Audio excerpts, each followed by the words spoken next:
In this video, I'll show you how to put your AirPods 4 into pairing mode to be able to pair them with your smartphone or your Mac or PC computer.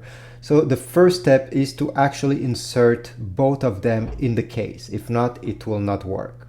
Once they're inserted, close the lid, open the lid, and then double tap right on the front where the light is. The light should switch to blinking mode. And you see, once it's blinking in white, it means that it's actually in pairing mode. So you can go ahead and take your smartphone or your computer, go into the Bluetooth settings and add this device to your Bluetooth devices on your phone or computer.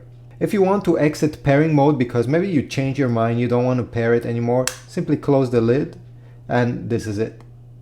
When you open it again, it will not be in pairing mode. You'll have to double tap again to put them in pairing mode. So this is very easy, very simple. It does not have any button. So thanks for watching. I hope this was useful. If so, please leave a like, subscribe, and comment as well.